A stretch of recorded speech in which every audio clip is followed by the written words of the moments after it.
السلام علیکم defence words friends, defence updates میں پاکستان نیوی کی بابر کلاس کارویٹ کی تیسری شپ پی این ایس بدر کی کراچی میں لانچنگ کی خبر پر بات کریں گے۔ چین کی ویسٹ پیسیفک میں مشقیں، یو اے ای کی شپس کے لیے یورپین میزائل کا انتخاب، یو کے اور یو ایس میں دیگر اہم بین الاقوامی دفاعی خبریں بھی اس ویڈیو میں شامل ہوں گی۔ So let's start.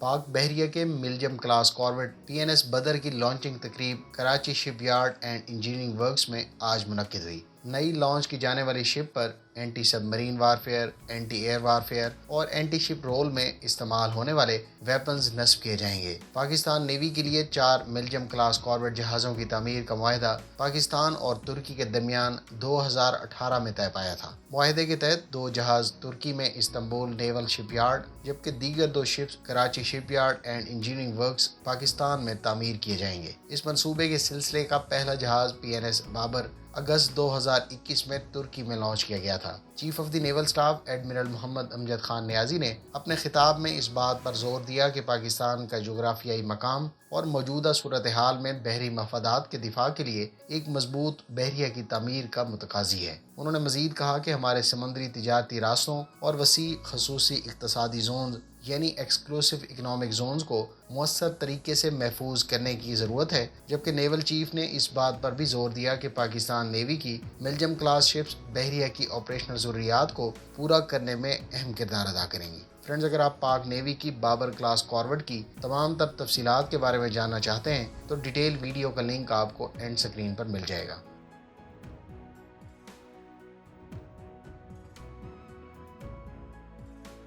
چین کی نیوی نے اپنے سب سے ہیوی بمبار طیاروں سے ویسٹ پیسیفک میں بدھ کے روز مشقیں منعقد کیں۔ ان مشقوں میں چین کے H-6 بمبار طیارے ویسٹ پیسیفک میں موجود ایئر کرافٹ کیریئر گروپ کے ساتھ شامل ہوئے۔ ماہرین کے مطابق حالیہ مشقوں کا مقصد تائیوان کے معاملے پر غیر ملکی طاقتوں کو باز رکھنے کے حوالے سے پیغام دینا تھا۔ اطلاعات کے مطابق چائنیز نیوی کے H-6 بمبار طیاروں نے اس ایکسرسائز کے دوران ایسٹ چائنا سی سے فلائی کرتے ہوئے پیسیفک اوشین میں داخل ہوئے اور اس دوران اوکیناوا کے جزیرے کو بھی کراس کیا۔ ان میں سے ہر ایک بمبار طیارے کو 2 YJ-12 سپر سونک اینٹی شپ کروز میزائل سے لیس کیا گیا تھا۔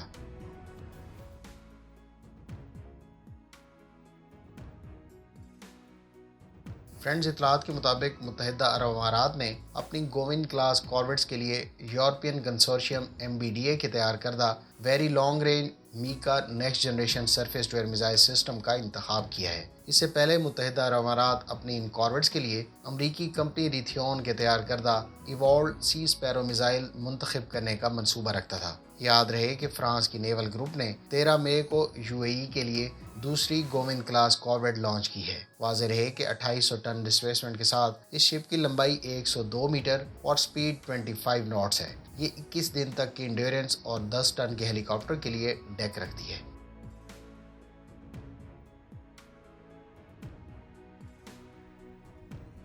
امریکی ایئر فورس اور آرمی کے بعد اب یو ایس نیوی بھی تیزی سے ہائپر سونک میزائلز کے حصول کی کوششوں میں ہے۔ تازہ ترین اطلاعات کے مطابق امریکی نیوی کی زموارڈ کلاس ڈسٹرائر کے لیے لاک ہیڈ مارٹن نے ہائپر سونک کروز میزائل کا کمپیوٹر جنریٹڈ امیج ریلیز کیا ہے۔ لاک ہیڈ مارٹن کے مطابق کمپنی ایک ایسا hyper sonic missile U S navy کو آفر کرنے پر غور کر رہی ہے جس کا لینڈ بیسڈ، سب مرین لانچڈ اور شپ لانچ ورژن تیار کیا جائے گا۔ یاد رہے کہ زموارڈ کلاس پر ہائپر سونک میزائل کی تنصیب کے بعد یہ یو ایس نیوی کی واحد شپ ہوگی جو تقریباً 2700 کلومیٹر سے زائد کی رینج اور ماک 5 کی سپیڈ سے فلائی کرنے والے ہائپر سونک میزائل سے لیس ہوگی۔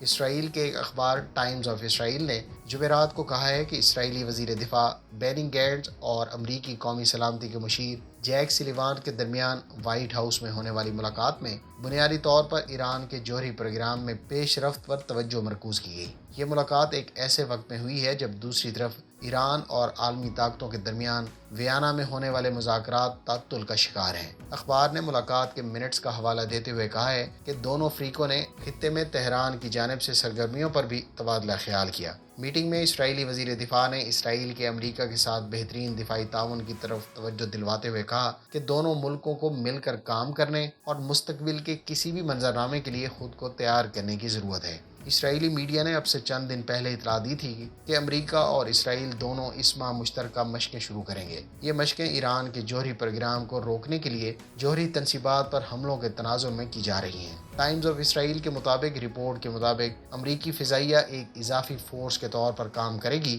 کیونکہ اس کے ایندھن بردار طیارے اسرائیل کے جنگی طیاروں کو ایرانی حدود میں داخل ہونے اور بار بار حملہ کرنے کے دوران ایندھن فراہم کریں گے۔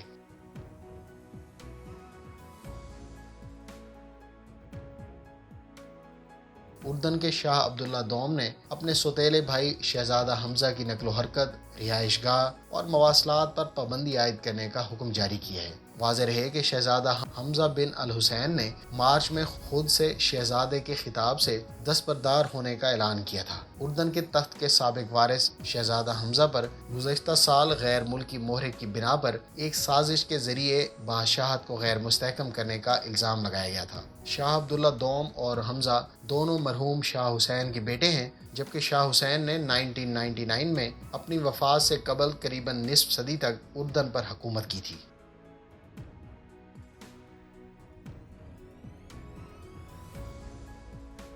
برطانیہ اور ڈنمارک نے ٹائپ 31 فریگیٹ کے منصوبے پر مل کر کام کرنے کا فیصلہ کیا ہے۔ برطانیہ کی نیوی نے پہلے ہی اپنی ٹائپ 23 فریگیٹس کو ریپلیس کرنے کے لیے 5 ٹائپ 31 شپس کا آرڈر دے رکھا ہے۔ 5700 ٹن ڈسپلیسمنٹ کے ساتھ اس شپ پر 24 سیلز کے ورٹیکل لانچ سسٹم کو سی سیپٹر میزائل، جبکہ مارک 41 وی ایل ایس پر فیوچر کروز میزائل کو نصب کیا جائے گا۔ اس کلاس کی 2 شپس انڈونیشیا اور 4 پولینڈ نے بھی آرڈر کر رکھی ہیں۔